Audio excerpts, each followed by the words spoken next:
আবারও ফিরে এলাম তোমাদের সবার প্রিয় চ্যানেল সায়েন্স উইথ মিন্টু স্যারে।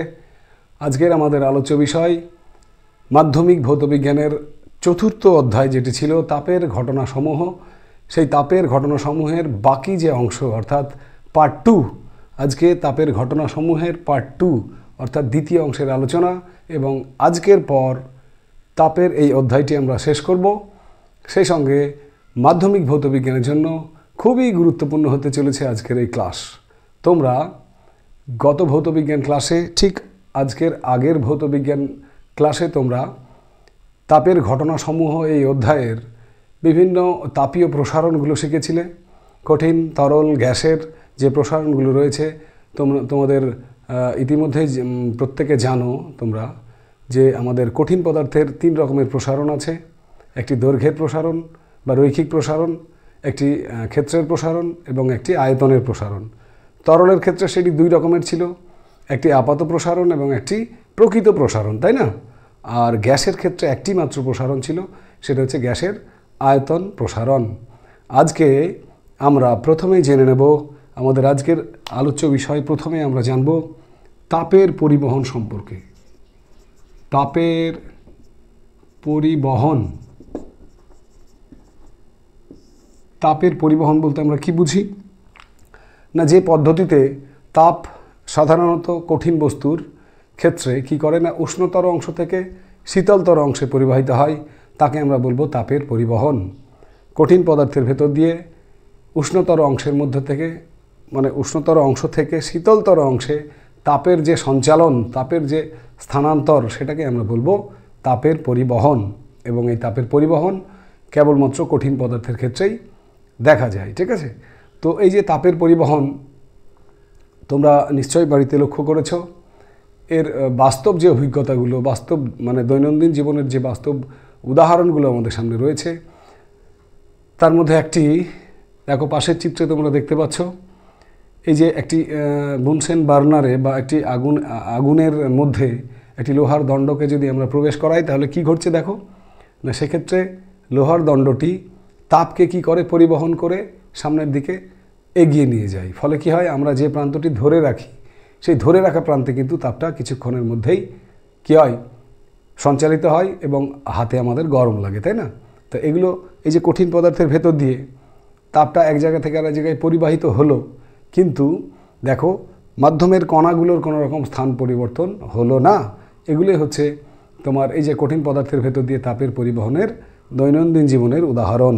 তাহলে আমরা তাপের পরিবহনের সংজ্ঞাটি ভালোভাবে বললে কি বলবো না, কঠিন পদার্থের মধ্যে দিয়ে উষ্ণতর অংশ থেকে শীতলতর অংশে তাপ যে পদ্ধতিতে পরিবাহিত হয়, কিন্তু মাধ্যমের কণাগুলোর কোনো রকম স্থানচ্যুতি ঘটে না, তাকে আমরা বলবো তাপের পরিবহন। ক্লিয়ার?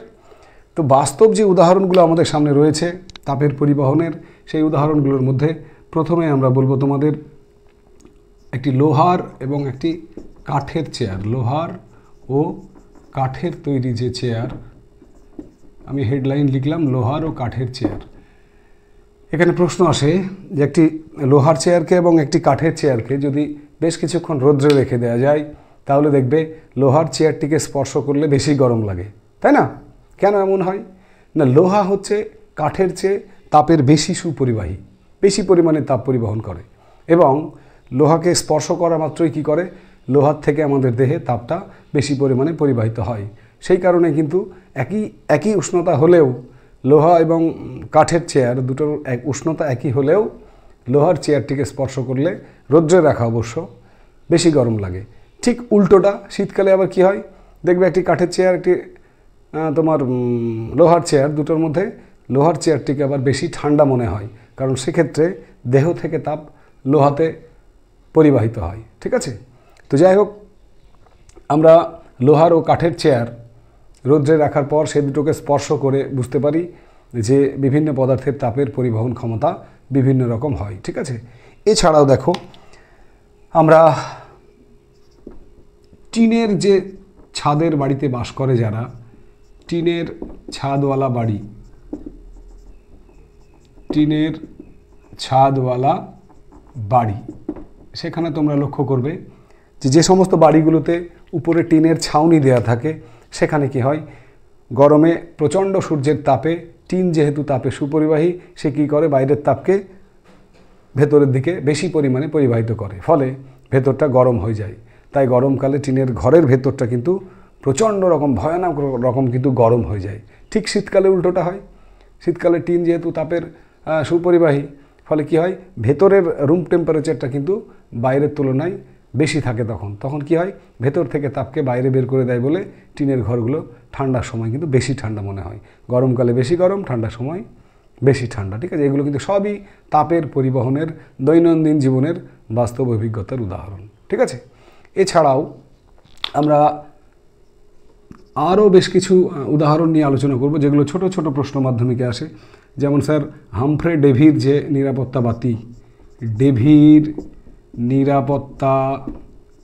নিরাপত্তা বাতি, এটা তোমরা কোনো না কোনো সময় শুনেছিলে যে কয়লা খনিতে যারা কাজ করে তারা প্রায়শই কিন্তু অগ্নিকাণ্ডের ফলে তাদের মৃত্যু ঘটে। ঠিক আছে, তো কেন এমনটা হয় না, ভেতরে যখন তারা ওই যে কোনো আলোর যে উৎসগুলো, হ্যারিকেন বা হ্যাঁচাক ইত্যাদি যে আলোগুলো, প্রদীপ, এগুলো নিয়ে তারা যখন ভেতরে প্রবেশ করত, তখন কয়লা খনিতে মাঝে মাঝে বিষাক্ত যে দাহ্য গ্যাস মিথেন, সেটা কিন্তু তৈরি হয়। ঠিক আছে, তো সেই কয়লা খনির ভেতরে স্যার হামফ্রে ডেভি কী করলেন যে বারবার দুর্ঘটনার ফলে, এই যে অগ্নিসংযোগের ফলে বারবার মানুষের মৃত্যু ঘটছে, তো সেটাকে ঠেকানোর জন্য তিনি করলেন কি না, আগুনের যে সোর্স, অর্থাৎ এটা যদি সেই শিখা হয় আগুনের, ঠিক আছে, এটা মনে করো অগ্নিশিখা, এখানে লাইট জ্বলছে, তার বাইরে তিনি কি করলেন, তার বাইরে দিয়ে একটি তামার তারজালির কভার দিয়ে দিলেন।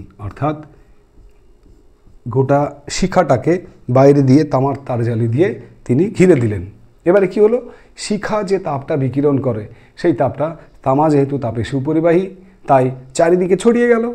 আর ছড়িয়ে গেলে কি হবে, তখন বাইরের মিথেন গ্যাস কোথাও উৎপন্ন হলেও মিথেন গ্যাস তার আগুন লাগার জন্য, অর্থাৎ তার যে জ্বলনাঙ্ক, সেই জ্বলনাঙ্কে কিন্তু সে কখনোই পৌঁছয় না। ফলে এই যে যখন তখন আগুন লেগে দুর্ঘটনাগুলো ঘটতো, সেগুলো থেকে কিন্তু মানুষ অনেকটাই বিপদমুক্ত হয়েছিল। তোমরা মিশন রানীগঞ্জ বলে রিসেন্ট একটি সিনেমা, মিশন রানীগঞ্জ, সেখানে কিন্তু এই কয়লা খনির যে ব্যাপারটা, এটা নিয়ে খুব সুন্দরভাবে ফুটিয়ে তোলা হয়েছে। ঠিক আছে, মাঝে মাঝে সিনেমাও কিন্তু দেখার দরকার, তাই না, পজিটিভ সিনেমাগুলো, যেগুলো তোমাদের কাজে লাগবে। ঠিক আছে, এছাড়াও আমরা তোমার তাহলে এই মোটামুটি আমাদের তাপের পরিবহনের যে উদাহরণ, লোহার ও কাঠের চেয়ার, ঠিক আছে, তারপরে এই যে তোমার লোহার একটা দণ্ডকে এক প্রান্তকে উত্তপ্ত করা, ডেভিড নিরাপত্তা বাতি, হ্যাঁ, টিনের ছাদওয়ালা বাড়ি গরমকালে বেশি গরম হয়ে যাওয়া, এগুলো সবই হচ্ছে তাপের পরিবহনের দৈনন্দিন জীবনের অভিজ্ঞতার উদাহরণ। ঠিক আছে, নেক্সট আমরা চলে যাব এবারে আমাদের তাপের পরিবহনের ক্ষেত্রে দেখব আমরা যে বিভিন্ন পদার্থের তাপ পরিবাহিতা বিভিন্ন রকমের হয়। আমাদের বিভিন্ন যে ধাতুগুলো আছে সেগুলো তাপের বেশি সুপরিবাহী, আবার যেগুলো কাঠ, কর্ক, হ্যাঁ, মোম, এগুলো রয়েছে, এগুলো তাপের কিন্তু প্রায় কুপরিবাহী বললেই চলে। ঠিক আছে, অর্থাৎ সুপরিবাহী নয় এরা। তো এই যে তাপ কোনো পদার্থের মধ্যে দিয়ে কতটুকু তাপ পরিবাহিতা হবে, তার যে ক্ষমতা, সেটাই হচ্ছে তার তাপের পরিবাহিতা। তাহলে তাপের পরিবাহিতা আমরা কাকে বলি না, কোনো পদার্থের মধ্যে দিয়ে যে পরিমাণে তাপ পরিবাহিত হয় তার ক্ষমতাকেই বলি তাপের পরিবাহিতা। এখন বিভিন্ন রকম পদার্থের তাপ পরিবাহিতা বিভিন্ন রকম। যেমন রূপোর তাপের পরিবাহিতা সবচেয়ে বেশি। পরীক্ষায় কিন্তু একটি প্রশ্ন আসে, শর্ট কোয়েশ্চেন, যে কোন পদার্থের তাপের পরিবহন ক্ষমতা সবচেয়ে বেশি? উত্তর হচ্ছে রূপো। রূপোর পরে তামা, অ্যালুমিনিয়াম, লোহা, অবশেষে কাঁচ। এগুলো পরপর যদি আমরা পরিবাহিতা অনুযায়ী সাজাই, সবচেয়ে বেশি হবে রূপোর, তারপরে তামা, তারপরে অ্যালুমিনিয়াম, তারপরে লোহা, তারপরে কিন্তু কাঁচ। অর্থাৎ কাঁচ তাপের প্রায় কুপরিবাহী বললে আমরা বলতে পারি। তো এখন এই যে বিভিন্ন পদার্থের তাপের পরিবহন বিভিন্ন, সেটা দেখানোর জন্য বিজ্ঞানী ইনজেন হজ তিনি কি করলেন, তিনি একটি পরীক্ষা করলেন। কি সেই ইনজেন হজের পরীক্ষা?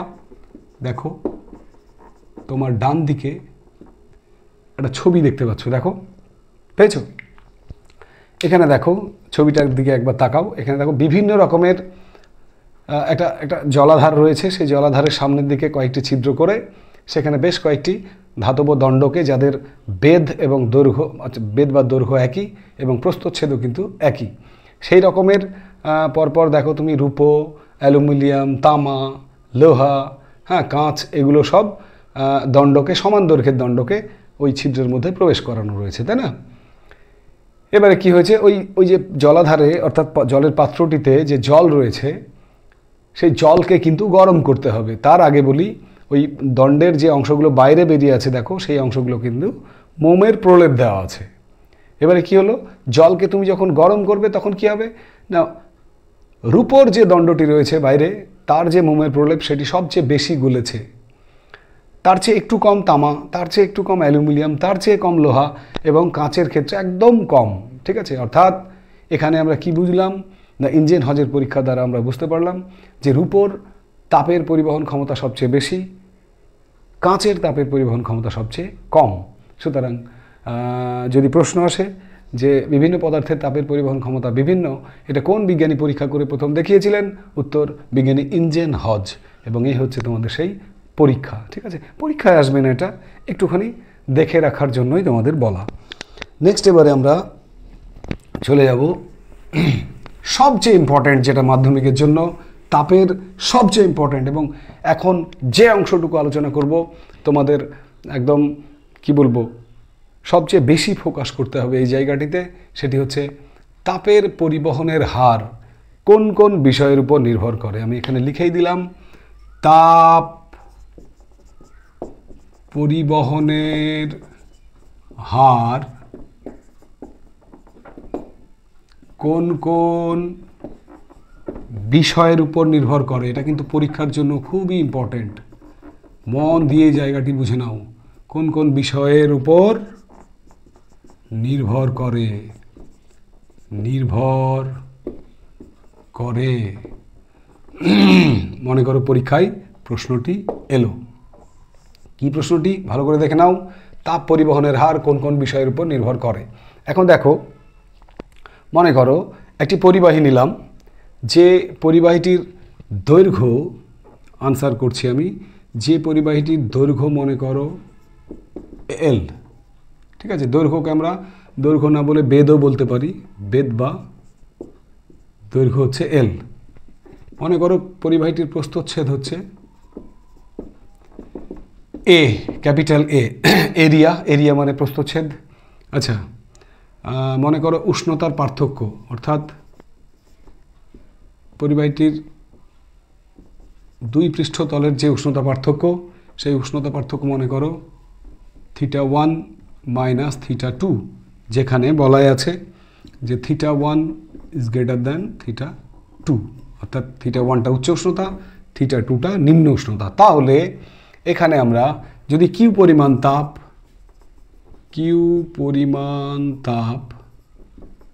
টি সময় ধরে পরিবাহিত হয়, টি সময় ধরে পরিবাহিত হয়, তাহলে কি হবে, তাহলে তাপ পরিবহনের যে হার, যেটাকে আমরা বলি প্রবাহ মাত্রা বলতে পারি, IH দ্বারা প্রকাশ করা হয় তাপের প্রবাহ মাত্রা বা তাপ পরিবহনের হার Q/T।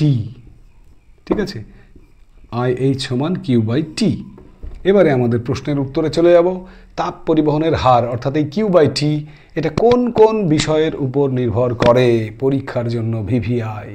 নাম্বার 1, যে বিষয়গুলোর উপর নির্ভর করে, নাম্বার 1 হচ্ছে পরিবাহীর দৈর্ঘ্যের উপর নির্ভর করে L। কেমনভাবে নির্ভর করে, দৈর্ঘ্যের সঙ্গে ব্যস্তানুপাতিক মনে থাকবে, অর্থাৎ দৈর্ঘ্য যত বেশি হবে তাপ পরিবহনের হার তত কম হবে। ঠিক আছে। নাম্বার 2, প্রস্থচ্ছেদের ক্ষেত্রফলের উপর নির্ভর করে, প্রস্থচ্ছেদ অর্থাৎ এর উপর নির্ভর করে। কেমন, এটার ক্ষেত্রে কিন্তু সমানুপাতিক, অর্থাৎ প্রস্থচ্ছেদের ক্ষেত্রফল যত বাড়বে তাপ পরিবহনের হারও তত বাড়বে। এবং নাম্বার 3, সেটা হচ্ছে উষ্ণতা পার্থক্যের উপরে নির্ভর করে, উষ্ণতা পার্থক্য, যেটা আমরা কি বলেছিলাম θ1 - θ2। ঠিক আছে, তাহলে কোনো পরিবাহীর যদি কিউ পরিমাণ তাপ টি সময় ধরে পরিবাহিত হয়, তাহলে তাপ পরিবহনের হার যেটা Q/T সেটা দৈর্ঘ্যের সঙ্গে ব্যস্তানুপাতিক, প্রস্থচ্ছেদের সঙ্গে সমানুপাতিক এবং উষ্ণতা পার্থক্যের সঙ্গে এটাও কিন্তু সমানুপাতিক। এটা হচ্ছে সমানুপাতিক, আমি ওই দিয়ে দিলাম সমানুপাতিক।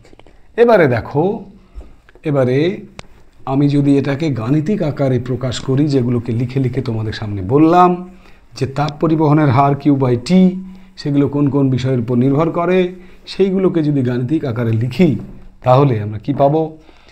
তাহলে আমরা 1 নম্বরে কি পেলাম? তাপ পরিবহনের হার Q/T ভ্যারেজিয়াস 1/L, দৈর্ঘ্যের ব্যস্তানুপাতিক বলেছি। নাম্বার 2 Q/T ভ্যারেজিয়াস কি হবে? A, অর্থাৎ প্রস্থচ্ছেদের ক্ষেত্রফলের সঙ্গে সমানুপাতিক হবে। এবং নাম্বার 3 Q/T ভ্যারেজিয়াস কি হবে? উষ্ণতা পার্থক্য মানে θ1 - θ2 এর সঙ্গে সমানুপাতিক। এবার এই তিনটেকে যদি আমি যৌগিক ভেদের উপপাদ্য থেকে কি পাই না, যৌগিক ভেদের উপপাদ্য থেকে পাই, যৌগিক ভেদের উপপাদ্য হতে কি পাবো বলো? তিনটে, অর্থাৎ Q/T ডান দিকে তিনটে গুণ করলে হবে A × θ1 - θ2/L। এবারে আমি যদি এই ভ্যারেজিয়াস চিহ্ন তুলে দিই তাহলে এখানে কি পাবো? Q/T সমান K × A × θ1 - θ2/L। বোঝা গেল? আশা করি বুঝতে পেরেছ। তাহলে Q/T কি বলেছি? তাপ পরিবহনের হার সমান কি হবে? K × A × θ1 - θ2/L। এই K হচ্ছে এখানে সমানুপাতিক ধ্রুবক এবং এই K কে বলা হয় তাপের পরিবাহিতাঙ্ক। তাহলে পরীক্ষায় যদি আসে তাপের পরিবাহিতাঙ্ক কাকে বলে, তার রাশিমালাটি প্রতিষ্ঠা করো, তাহলে রাশিমালা এই যে হচ্ছে K এর মান, ঠিক আছে, এই K কে বলা হয় তাপের পরিবাহিতাঙ্ক। বোঝা গেল? তাহলে আমরা কি শিখলাম এতক্ষণ না, তাপ পরিবহনের হার মেনলি তিনটে বিষয়ের উপর নির্ভর করে। একটা দৈর্ঘ্য, পরিবাহীর দৈর্ঘ্য, একটা পরিবাহীর প্রস্থচ্ছেদের ক্ষেত্রফল এবং একটি হচ্ছে উষ্ণতা পার্থক্য।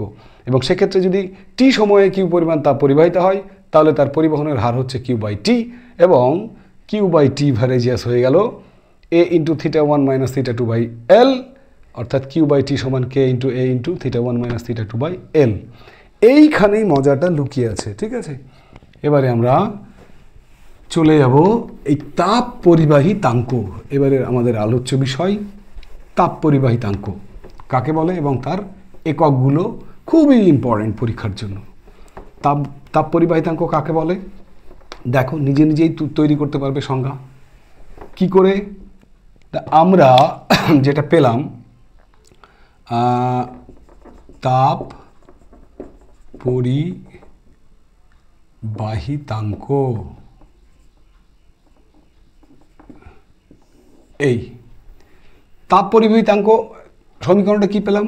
Q/T সমান K × A × θ1 - θ2/L। তাহলে এখানে লক্ষ্য করে দেখো K সমান কি হবে? K সমান কি লিখতে পারি? K এখানে দাঁড়িয়ে আছে মনে করো, কোনাকুনি গুণ করো, তাহলে θ × L বাই,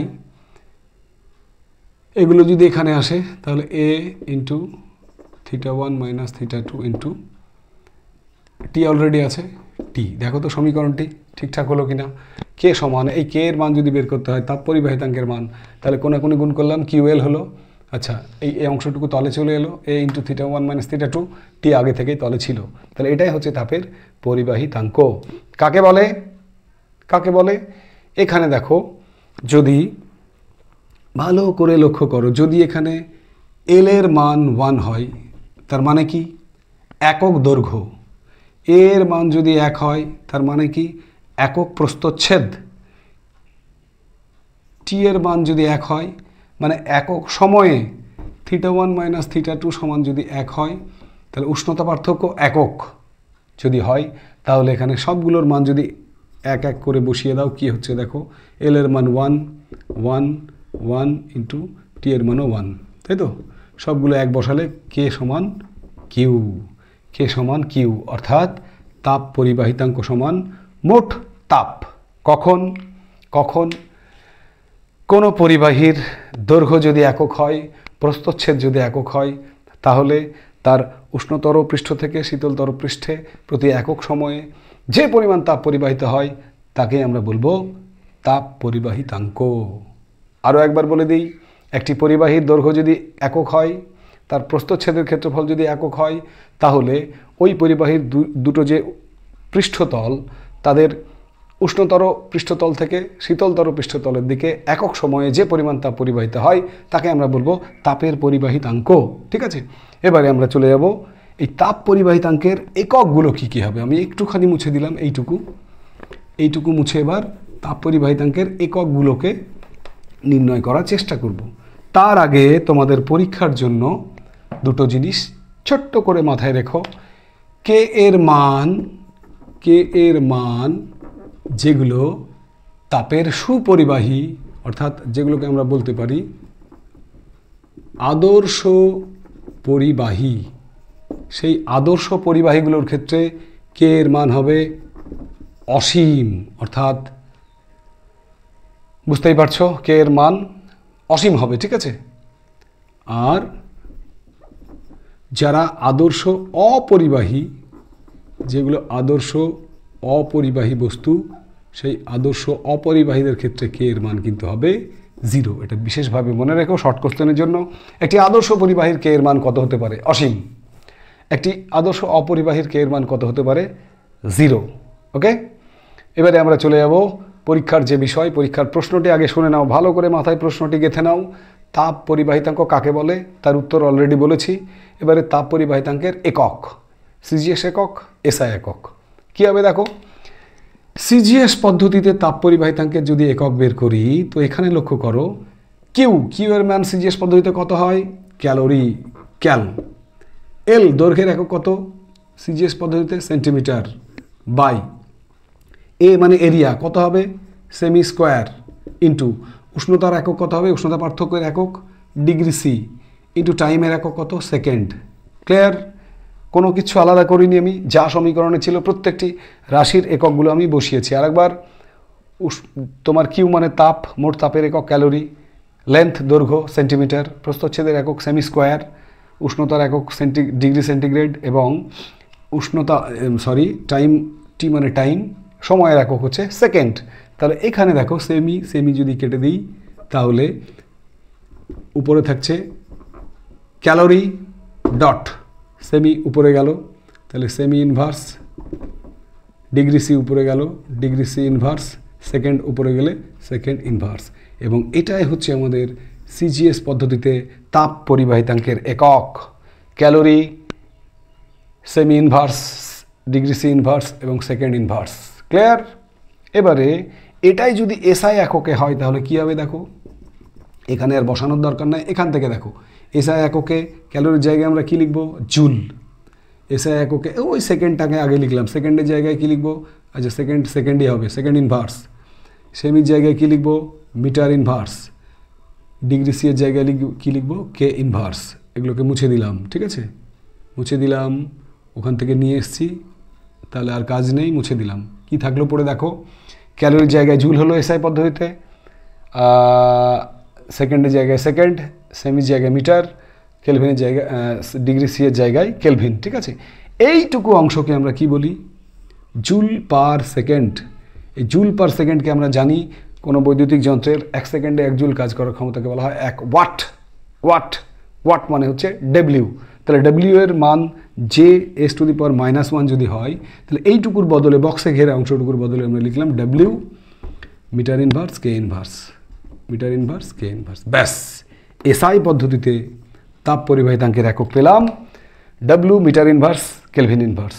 সিজিএস পদ্ধতিতে পেয়েছি calorie, semi inverse, degree C inverse, second inverse. Clear? কোনো সমস্যা নেই। এবারে অঙ্ক করার জন্য এখানে একটুখানি মাথায় রেখো, এসআই এবং সিজিএস এককের মধ্যে একটা সম্পর্ক রয়েছে। কি সেই সম্পর্ক? না, যখন আমরা অঙ্ক করব ডাইরেক্ট যদি এই সিজিএস একক থেকে আমরা এসআই এককে যেতে চাই, তাহলে এখানে মনে রেখো 1 calorie inverse, semi inverse, degree C inverse, second inverse, এইটা সমান মনে রেখো 420 দিয়ে যদি গুণ করে দিই এসআই একককে, অর্থাৎ W metre inverse kelvin inverse, তাহলে কিন্তু আমাদের সিজিএস এবং এসআই এককের মধ্যে তাপ পরিবাহিতাঙ্কের এককের যে সম্পর্কটা রয়েছে সেটা পেয়ে যাব। সম্পর্কটা কি মাথায় রেখো, এসআই একককে 420 দিয়ে গুণ করলে আমরা সিজিএস একক পেয়ে যাব। 420 into W metre inverse kelvin inverse. Clear? এটা অঙ্কের ক্ষেত্রে কাজে লাগবে বিশেষভাবে, কিন্তু মনে রেখো। নেক্সট এবারে আমরা চলে যাব সোজা, এখান থেকে আমরা সোজা চলে যাব, আমরা প্রায় তাপের অধ্যায়ের শেষের দিকে চলে এসেছি। এবারে আমরা বুঝে নেব তাপীয় রোধ বলতে কি বুঝি। ঠিক আছে, তাপীয় রোধ কি জিনিস দেখো, আমরা এটা খুব ইম্পর্ট্যান্ট একটা জায়গা, খুব সাবধানে বুঝে নেবে। তাপীয় রোধ, তাপীয় রোধ আমরা এতকাল চল তড়িৎ বা কারেন্ট ইলেকট্রিসিটি চ্যাপ্টারতে রোধ সম্পর্কে জেনেছি, যে যা তড়িৎ পরিবহনে বাধা দেয় তাকে রোধ বলে। ঠিক তেমনি যা তাপের পরিবহনে বাধা দেয় সেটাই হচ্ছে তাপীয় রোধ। যা তাপের পরিবহনে বাধা দেয় তাকে আমরা বলবো তাপীয় রোধ। এখন এই তাপীয় রোধ বিষয়টা কি একটু বুঝে নাও। আমরা ইতিমধ্যে জেনেছি যে যদি প্রবাহ মাত্রা, তাপের প্রবাহ মাত্রা IH হয়, তাহলে IH সমান Q/T। ঠিক আছে, আর এই Q/T সমান আমরা ইতিমধ্যে জেনেছি, কি জেনেছি, K into A into θ1 minus θ2 by L। L বা D তুমি যা ইচ্ছা লিখতে পারো, L মানে D মানে বেধ, এটা বেধ বা দৈর্ঘ্য, যা ইচ্ছা তুমি লিখতে পারো। ঠিক আছে, তাহলে এখানে লক্ষ্য করে দেখো একটুখানি, ওহমের সূত্র থেকে আমরা কি পেয়েছি, যে এটাকে যদি একটু সাজিয়ে লেখো, এখানে θ1 মাইনাস θ2কে উপরে রেখে দিলাম, L রইল, K আর A যদি নিচে নিয়ে আসি তাহলে এখানে Kটা কী হয়ে যাবে, 1/K ইন্টু Aটা L এর তলে নিয়ে এলাম। ঠিক আছে, এবারে ওহমের সূত্রে দেখো কি পাই, ওহমের সূত্র থেকে আমরা পাই, ওহমের সূত্র হতে পাই, যদি কোনো পরিবাহীর দুই প্রান্তের বিভব পার্থক্য V1 মাইনাস V2 হয় এবং তার প্রবাহ মাত্রা যদি I হয়, তাহলে ওহমের সূত্রে পাই I সমান V1 minus V2 by R, যেখানে V1 গ্রেটার দেন V2, অর্থাৎ এটা উচ্চ বিভব, এটা নিম্ন বিভব। তখন দেখো যদি আমরা তুলনা করি, আচ্ছা এটাকে আরও সিম্পলিফাই করো, এটা এই লাইনটাকে আরও সিম্পলিফাই করলে θ1 মাইনাস θ2 বাই, এখানে লিখতে পারি L/KA, L/KA। তাহলে তুলনা করো তো, দেখো প্রবাহ মাত্রা তাপের ক্ষেত্রে IH, তড়িতের ক্ষেত্রে I। এখানে দেখো উষ্ণতা পার্থক্য θ1 মাইনাস θ2, এখানে বিভব পার্থক্য হচ্ছে V1 মাইনাস V2। তাহলে এই যে R, এখানে এই যে R এর সঙ্গে কার তুলনা করব আমরা, L/KA। তাহলে এই R কে আমরা বলতে পারি L/KA, তুলনা করে আমরা বলতে পারি R সমান L/KA। আর L/KA কেই বলা হয়, অর্থাৎ L মানে কি দৈর্ঘ্য বা বেধ, বাই K মানে তাপ পরিবাহিতাঙ্ক, তাপ পরিবাহিতাঙ্ক, ইন্টু A মানে কি বললাম, প্রস্থচ্ছেদের ক্ষেত্রফল, কোনো পরিবাহীর প্রস্থচ্ছেদের ক্ষেত্রফল, তাই তো, এটা আমরা জানি। তাহলে দৈর্ঘ্য বাই তাপ পরিবাহিতাঙ্ক ইন্টু প্রস্থচ্ছেদের ক্ষেত্রফল, এটাকে বলা হয় RH। আর এই R কে আমরা শুধু R না বলে বলবো RH, বা এটাকে কি বলা হয়, তাপীয় রোধ। তাহলে তাপীয় রোধকে কিভাবে পেলাম আমরা, না তাপীয় রোধকে আমরা তাপের যে সমীকরণটা ছিল সেটাকে একটু সাজিয়ে গুছিয়ে লিখে, এখানে আমরা পেলাম উপরে উষ্ণতা পার্থক্য θ1 মাইনাস θ2, নিচে পেলাম L/KA, আর ওহমের সূত্র থেকে আমরা দেখতে পাচ্ছি I সমান V1 minus V2 by R।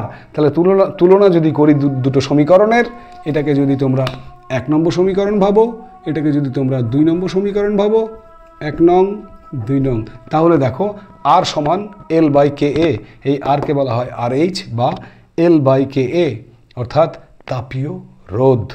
তাহলে এখান থেকে বলো তো তাপীয় রোধের সঙ্গে দৈর্ঘ্যের কি সম্পর্ক হতে পারে, দৈর্ঘ্যটা উপরে আছে দেখো, তাহলে দৈর্ঘ্যের সঙ্গে তাপীয় রোধের সম্পর্ক সমানুপাতিক, আবার দৈর্ঘ্যের সঙ্গে প্রস্থচ্ছেদের সঙ্গে কী হবে, ব্যস্তানুপাতিক। এটাও মনে রেখো পরীক্ষার জন্য। ক্লিয়ার? এবারে যদি তোমাদের তাপীয় রোধের সংজ্ঞা এককগুলো বের করতে বলে, তাহলে কি করে বের করবে, চলো সেটাও শিখে নিই আমরা। তাপীয় রোধের একক, তাপীয় রোধের একক, তাপীয় রোধের কি বললাম একক বের করব। মনে করো তুমি এসআই একক বের করবে, ঠিক আছে? কি করে বের করবে? এই তো সমীকরণ দেখো, এল বাই কে ইন্টু এ। তাহলে তাপীয় রোধ যদি এল বাই কে ইন্টু এ হয়, এই সমীকরণটাতে আমি কাজে লাগাবো। তাপীয় রোধ সমান কি বললাম? তাপীয় রোধ সমান এল বাই কে ইন্টু এ। তাহলে এখানে কি পাচ্ছি দেখো, এখানে আমি পাচ্ছি, দেখো আমরা জানি এল মানে হচ্ছে এসআই পদ্ধতিতে কত হবে? মিটার, ঠিক তো? লেন্থ, দৈর্ঘ্য, মিটার। কে মানে কি? তাপ পরিবাহিতাঙ্ক। তাপ পরিবাহিতাঙ্কের এসআই একক অলরেডি আমরা জেনেছি। কত জেনেছি মনে করে দেখো, ডব্লিউ এম ইনভার্স আর কি আছে? K inverse. মনে পড়ছে? W M inverse K inverse, ঠিক আছে তো? তাপ পরিবাহিতাঙ্ক কে এর একক এটুকু। আর রইল এ। এ মানে কি? এরিয়া, ক্ষেত্রফল। ক্ষেত্রফলের এসআই ইউনিট কী হবে?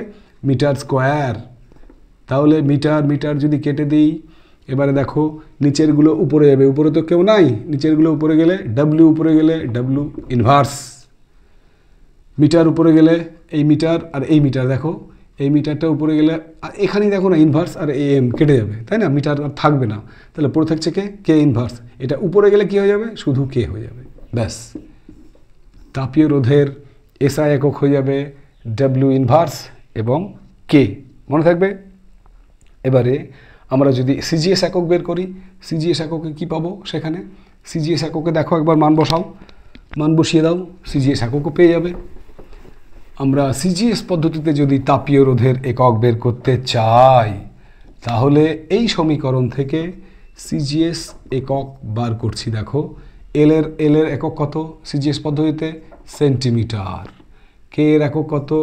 Calorie, second inverse, semi inverse, আর কি আছে? ডিগ্রি সি ইনভার্স, তাই তো? ব্যাস, এটা হয়ে গেল কে এর মান। ইন্টু এর কত হবে? এর সেমি স্কোয়ার, ব্যাস। এই সেমি কেটে দিলে একটা সেমি হবে, সেমি ইনভার্স একই দিকে আছে, গুণ অবস্থায় কেটে যাবে।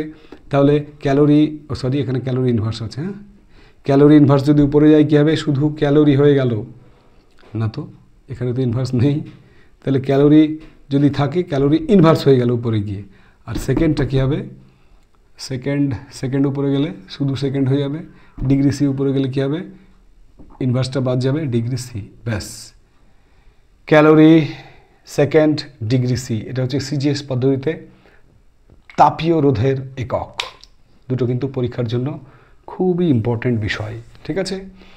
এবারে এখানে একটুখানি আমরা আলোচনা করে নেব এই যে তাপের পরিবহন এবং তড়িতের পরিবহন, এই দুটো একই রকম জিনিস, তাই পরীক্ষায় মাঝে মাঝে তোমাদের একটি প্রশ্ন আসে, প্রশ্নটি আগে শুনে নাও, তারপরে উত্তরটি বুঝে নেবে।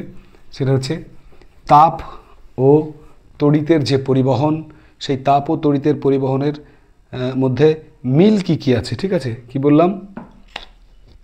তাপ পরিবহন আর একটা হচ্ছে তড়িৎ পরিবহন।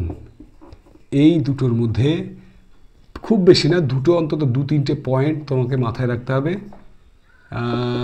মিল, সাদৃশ্য। কি করছি আমরা? সাদৃশ্য বার করছি। এই হয়েছে? তা পরীক্ষায় প্রশ্নটা কি আসবে? তাপ পরিবহন এবং তড়িৎ পরিবহনের মধ্যে দুটো সাদৃশ্য বলো, মিল বলো। দেখো আমরা প্রথমেই বলবো যে তাপের যে প্রথমে তাপ পরিবহন লিখেছি, তাহলে তাপ পরিবহন কি হয়? তাপ পরিবহন তোমার সবসময় উষ্ণতর অঞ্চল থেকে নিম্ন, যেটা তোমার কম উষ্ণ অর্থাৎ শীতলতর অঞ্চলে তাপ পরিবাহিত হয়। আর তড়িতের বেলায় কি হয়? উচ্চ বিভব থেকে নিম্ন বিভবের দিকে বাহিত হয়। তাহলে এটাকে আমরা যদি লেখার সময় কি লিখব? উচ্চ উষ্ণতা সেখান থেকে যায় কোথায়? নিম্নতর উষ্ণতার দিকে, নিম্নতর উষ্ণতা। ক্লিয়ার? উচ্চতর উষ্ণতা থেকে তাপ নিম্নতর উষ্ণতার দিকে যায়। তড়িৎ পরিবহনের ক্ষেত্রে কি হয়? উচ্চ বিভব থেকে তড়িৎ যাবে কোথায়? কোথায় যায়? নিম্ন বিভবের দিকে। হয়েছে? দুটো মিল তাহলে পেলাম আমরা। এটা তোমরা জানো সেই θ1 মাইনাস θ2, এটা v1 মাইনাস v2। আচ্ছা, আর একটা কী পেলাম, তাপ পরিবহন। দেখো তাপ পরিবহনের যে হার, সেই তাপ পরিবহনের হার কিন্তু আমরা এর আগেই বললাম যে তোমার প্রস্থচ্ছেদের ক্ষেত্রফলের সঙ্গে সমানুপাতিক এবং দৈর্ঘ্যের সঙ্গে কিন্তু ব্যস্তানুপাতিক। অর্থাৎ তাপ পরিবহনের হারটা এটা প্রস্থচ্ছেদের ক্ষেত্রফলের সঙ্গে আমি ভ্যারাইজাস চিহ্ন দিলাম, প্রস্থচ্ছেদের ক্ষেত্রফলের সঙ্গে সমানুপাতিক এবং দৈর্ঘ্যের সঙ্গে কী হবে, ব্যস্তানুপাতিক। এও তাই, এও প্রস্থচ্ছেদের ক্ষেত্রফলের সঙ্গে সমানুপাতিক, দৈর্ঘ্যের সঙ্গে হয় ব্যস্তানুপাতিক। ঠিক আছে, এই তিনটে মোটামুটি তোমার তাপ পরিবহন এবং তড়িৎ পরিবহনের যদি আমরা সাদৃশ্য মনে রাখি, তাহলেই কিন্তু আমাদের মোটামুটি পরীক্ষায় এলে 2 নম্বর পেয়ে যাব। ঠিক আছে, তাহলে এই হচ্ছে আমাদের তাপের পরিবহন এবং তড়িৎ পরিবহনের দুটো মিল বা সাদৃশ্য। তো এবারে চলো আমরা, কেমন লাগছে তাপের এই অধ্যায়? তাপের ঘটনাসমূহ আমি বলেছিলাম যে এটা মাত্র 5 থেকে 6টা পেজের ব্যাপার হলেও এখানে ঘটনার ঘন ঘটা কিন্তু প্রচুর রয়েছে, তাই না? দেখে ছোট্ট মনে হলেও কিন্তু এখানে একটুখানি বোঝার ব্যাপারটা রয়ে গেছে। সুতরাং ভালো করে বুঝে নিয়ে তবেই কিন্তু এখানে পরীক্ষার জন্য যে 5 নম্বর আমাদের থাকবে তাপের ঘটনাসমূহ থেকে খুব ইজিলি আমরা 5 নম্বরের উত্তর দিয়ে আসবই, তাই না? এবারে বাকি রইল খুব ছোট্ট ছোট্ট মাঝে মাঝে অঙ্ক দেখা যায় তাপের এই চ্যাপ্টার থেকে। তো যদি সেরকম তোমার অঙ্ক আসে তাহলে আমরা চলো দুটো অঙ্ক আমরা করে নিই পটপট করে। ঠিক আছে, মোটামুটিভাবে একটা আইডিয়া পেয়ে যাব তাহলে যে কেমন অঙ্ক এখান থেকে আসতে পারে। তো দেখো, তোমাদের সামনে একটি অঙ্ক দিয়ে দিলাম, অঙ্কটিকে আগে পড়ে নাও। দেখো, দেখতে পেয়েছো? দেখো অঙ্কটি আমি পড়ছি, একবার শুনে নাও। অঙ্কটিতে রয়েছে, দেখো, নির্দিষ্ট ভরের কোনো গ্যাসের 0 ডিগ্রি উষ্ণতায় আয়তন 200 সেমি কিউব এবং স্থির চাপে 20 ডিগ্রি সেন্টিগ্রেড উষ্ণতায় ওর আয়তন হয় 211.20 সেমি কিউব। গ্যাসের আয়তন প্রসারণ গুণাঙ্ক নির্ণয় করো। তো আমরা এখানে আরও একবার বলে দিই। দেখো 0 ডিগ্রি উষ্ণতায় আয়তনটা কত আছে, V0-র মান অঙ্কের দিকে তাকিয়ে বলো, 200 সেমি কিউব, তাই না? তাহলে আমরা এই অঙ্কের ক্ষেত্রে প্রথমেই যেটা লিখব, দেখো অঙ্কের প্রথমেই যেটা লিখব যে V0 অর্থাৎ 0 ডিগ্রি উষ্ণতায়, পড়ো 0 ডিগ্রি উষ্ণতায় কত বলেছে, দেখো 0 ডিগ্রি উষ্ণতায় ওর আয়তন হচ্ছে 200 সেমি কিউব। ঠিক আছে, এবারে দেখো ওখানে দেয়া আছে 20 ডিগ্রি সেন্টিগ্রেড উষ্ণতায়, তাহলে 20 ডিগ্রি উষ্ণতায় আয়তন যদি ভিটি হয় সেটা দেয়া আছে কত, দেখো 211.20, তাই না? 211.20 সেমি কিউব। এটা হচ্ছে তোমার 20 ডিগ্রি উষ্ণতায় ওর আয়তন। এবারে কি বলেছে ওরা, না গ্যাসের আয়তন প্রসারণ গুণাঙ্ক কত। তো আয়তন প্রসারণ গুণাঙ্ক বের করতে গেলে এখানে দেখো আয়তন প্রসারণ গুণাঙ্ক আমরা কি জানি, আমরা জানি আয়তন প্রসারণ গুণাঙ্ক গামা পি সমান VT minus V0 by V0 into T. এই হচ্ছে আমাদের সমীকরণ, তাই তো? অঙ্কের দিকে তাকিয়ে দেখো, ভিটির মান অলরেডি তোমরা জানো 211.2 মাইনাস V0-র মান 200 বাই V0-র মান 200 ইন্টু টি এর মান। উষ্ণতা পার্থক্য কত হবে না 20 থেকে যদি আমরা 0 বাদ দিই, অর্থাৎ তোমার 20 ডিগ্রি সেন্টিগ্রেড থেকে যদি আমরা 0 ডিগ্রি সেন্টিগ্রেড বাদ দিই তাহলে সেই 20 হচ্ছে, তাই না? তাহলে উষ্ণতা পার্থক্য 20।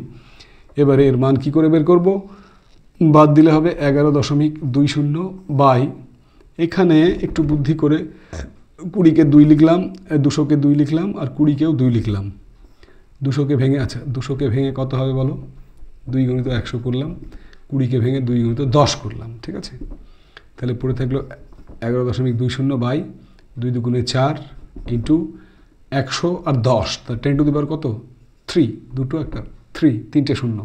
এবারে এই যে 11.20 রয়েছে এখানে আমি ভাগ করে দিলাম। দেখো এখানে রাফে দেখে নাও, 4 দিয়ে 11.22-কেই তুমি ভাগ করো, 4 দুগুণে 8, আর হচ্ছে কয়ে 11, 3-এ দশমিক তুলে উত্তরে গেল 2, 4 8 32।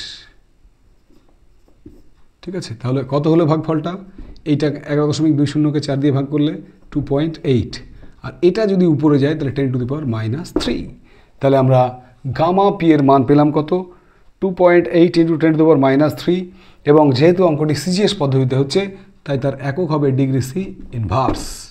তাহলে আমরা ওরা যে উত্তরটা চেয়েছিল, কি উত্তর চেয়েছে দেখো না, গ্যাসের আয়তন প্রসারণ গুণাঙ্কের মান, আমরা উত্তরটা লিখব অতএব গ্যাসের আয়তন প্রসারণ গুণাঙ্কের মান কত হলো 2.8 × 10⁻³ ডিগ্রি সি ইনভার্স। ব্যাস 2 নম্বর থাকবে। 2 নম্বর কিন্তু খুব সহজেই তুমি পেয়ে যাবে। এই উত্তরটা কিন্তু তোমাকে লিখতে হবে, ঠিক আছে? পারবো তো অঙ্কটা এলে?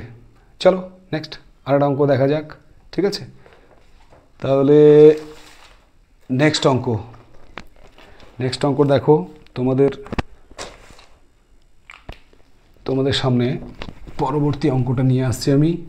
খুব সহজ, এখান থেকে অঙ্ক খুব বেশি বড় কিছু দেবে না, যেটুকু দেবে সূত্রগুলো মোটামুটি জানলেই, টেকনিকগুলো একটু জানলে অঙ্ক পেরে যাবে। তো দেখো আমাদের এবারে পরবর্তী অঙ্ক দেখো, দেখতে পাচ্ছ? চলো পরের অঙ্কটিকে আমরা পড়ে নেব এবার। পরের অঙ্কটি বলছে একটি তামার দণ্ড 0°C তাপমাত্রায় 2 মিটার দীর্ঘ, ঠিক আছে? একে 200°C তাপমাত্রায় উত্তপ্ত করলে দৈর্ঘ্য 200.68 সেন্টিমিটার হয়। তামার দৈর্ঘ্য প্রসারণ গুণাঙ্কের মান কত? এখানে একটা ব্যাপার দেখো, অঙ্কটাতে কি রয়েছে, প্রাথমিক দৈর্ঘ্য যেটা আছে 2 মিটার রয়েছে। অঙ্কটা কিন্তু আমরা সিজিএস এককেই করব, যেহেতু পরবর্তীকালে দেখো সেন্টিমিটারে দেওয়া আছে, তাই না? ওর উত্তপ্ত করার পরে যে দৈর্ঘ্য 200.68 সেন্টিমিটার, সুতরাং এটাকে আমরা যদি সিজিএস এককে প্রথমেই করে নিই তাহলে আমাদের এখানে আমরা জানি না, লক্ষ্য করে দেখো তামার দৈর্ঘ্য প্রসারণ গুণাঙ্কের মান কত, তাই তো? তামার দৈর্ঘ্য প্রসারণ গুণাঙ্ককে কী বলা হয়? আলফা বলা হয়। সেই দৈর্ঘ্য প্রসারণ গুণাঙ্ক আলফা মানে কি? সূত্র কি জানি আমরা, L2 - L1 / L1 × T2 - T1। এই হচ্ছে আমাদের ফর্মুলা। এবারে দেখো T2-র মান কত আছে অঙ্কে? 200.68। তাহলে T2-র মান বসাও, 200.68 মাইনাস L1 প্রাথমিক দৈর্ঘ্য কত ছিল? 200। এইখানে কিন্তু 200 ছিল না, আগেই কিন্তু আমাদের করে নিতে হবে যে 2 মিটার সমান 200 সেমি, এটা কিন্তু আগেই চেঞ্জ করে নিতে হবে সিজিএসে। ব্যাস, L1 মানে প্রাথমিক দৈর্ঘ্য কত? 200 ইন্টু উষ্ণতা পার্থক্য কত? দেখতেই পাচ্ছ ওখানে কত আছে উষ্ণতা পার্থক্য আমাদের 200, 0 থেকে 200 নিয়েছে, 200 বাড়িয়েছি, তাহলে 200। ব্যাস, ক্যালকুলেশন করো, তাহলে আমরা তামার দৈর্ঘ্য প্রসারণ গুণাঙ্ক কিন্তু পেয়ে যাব। কীভাবে পাবো দেখো, এটা মাইনাস করো, মাইনাস করলে হবে 0.68 বাই 200কে আগের মতো ভাঙো, 2 × 100, এই 200কে ভেঙে নিলাম 2 × 100, তাই তো? এবারে দেখো 2 × 2 = 4, এই 68কে যদি আমি দশমিক তুলে দিই তাহলে কিন্তু আরও একটা 100 পেয়ে যাব। 2 × 2 = 4 ইন্টু 2 0 2 0 2 0, কটা হলো শূন্য? 6টা, 10⁶। ব্যাস, অঙ্ক খতম। কীরকম? 4 × 17 = 68 হয়েছে। তাহলে 17 গণিত 10⁻, যদি 6টা উপরে যায় -6, আর ইউনিট সিজিএস পদ্ধতিতে ডিগ্রি সি ইনভার্স। এই হচ্ছে আমাদের দৈর্ঘ্য প্রসারণ গুণাঙ্ক সম্পর্কিত অঙ্ক। তাহলে আমরা লিখব এখানে অতএব তামার দৈর্ঘ্য প্রসারণ গুণাঙ্ক 17 গণিত 10⁻⁻6 ডিগ্রি সি ইনভার্স। এই রকম অঙ্ক যদি পরীক্ষায় আসে তাহলে আমরা নিশ্চয়ই ছেড়ে আসবো না, তাই তো? আয়তন প্রসারণ গুণাঙ্ক থেকে আসতে পারে, তোমার তরলের আপাত বা তোমার প্রকৃত প্রসারণ গুণাঙ্ক থেকে আসতে পারে। শুধু সমীকরণগুলো যেগুলো আগের ক্লাসে আমি শিখেছিলাম, সেই সমীকরণগুলোকে চোখ বন্ধ করে বুঝে নিয়ে মুখস্থ করতেই হবে তোমাকে, ঠিক আছে? তাহলে এই ছিল আমাদের তাপের ঘটনা সমূহ। আমরা দুটো পার্টের মাধ্যমে তাপের ক্লাসকে শেষ করে দিলাম। যারা আগের তাপের পার্ট 1 ক্লাসটি মিস করেছো তারা অবশ্যই তাপের পার্ট 1 ক্লাসটি দেখে নিয়ে তবে এই ক্লাসটি দেখবে, তাহলে বেশি সুবিধা হবে তোমাদের।